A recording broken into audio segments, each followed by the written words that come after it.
सब तो पहले ਅਸੀਂ ਇਹਦੀ ਹਾਈਟ ਨਾਪ ਲੈਣੀ ਹੈ। ठीक है। ਕਿੰਨੀ ਆ ਰਹੀ ਹੈ? सही है। ਕੱਟ ਪੀਸ ਕਿੰਨਾ ਆ ਰਿਹਾ ਹੈ? ठीक हो गया। ਠੀਕ ਹੈ। ਸੀਲਿੰਗ ਦੇ ਨਾਲ ਲੱਗ ਗਈ ਹੈ। हाँ जी। ਇੱਥੇ ਨਿਸ਼ਾਨ ਲਾਓ 240 ਸੈਂਟੀ ਤੇ। ਲੱਗ ਗਿਆ ਨਿਸ਼ਾਨ? हाँ जी।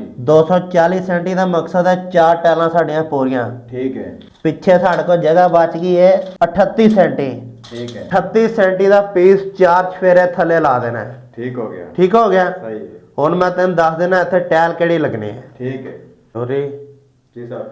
ਇੱਕ ਇੱਕ ਕਲਰ ਦੀ ਜਿਹੜੀ ਸਾਰੀ ਟਾਇਲ ਹੈ ਨਾ हाँ जी। ਉਹ ਮੈਂ ਤੈਨੂੰ ਸਮਝਾ ਦੇਣੀ ਹੈ। ठीक है।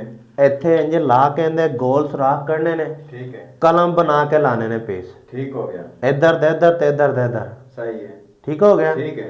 ਐਸੇ ਤਰ੍ਹਾਂ ਇਹਨਾਂ ਦੇ ਵੀ ਕਲਮ ਬਣਾ ਕੇ ਇੱਥੇ ਕੈਂਚੀ ਦਾ ਸੁਰਾਖ ਕਰਨਾ ਹੈ ਲਾਈਟ ਵਾਸਤੇ। ठीक है। ਆ ਗਈ ਸਮਝ? आ गए। ਇੱਥੇ ਕਿਹੜੀ ਟਾਇਲ ਲੱਗਣੀ ਹੈ हाँ जी। ਉਹ ਮੈਂ ਤੈਨੂੰ ਦਿਖਾ ਦੇਣਾ। 1 2 3 4 5 6 7 8 9 10 11 12 13 14 15 15। ਇਹ 15 ਡੱਬੇ ਸਾਰੇ ਇਸੇ ਵਾਸ਼ਰੂਮ ਦੇ ਨੇ। ठीक है। ਇਹਦਾ ਕੋਡ ਲੱਗਿਆ ਹੋਇਆ OR61202।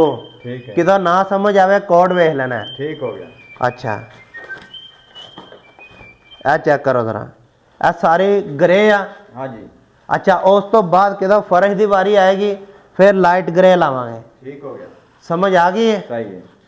ਠੀਕ ਹੈ। ठीक है। ਭੁੱਲ ਚੁੱਕ ਤਾਂ ਨਹੀਂ ਹੋਏਗੀ ਹੁਣ? नहीं नहीं साथ नहीं होगी। ਵਾਸ਼ਰੂਮ A to Z ਤਿਆਰ ਕਰ ਦੇ।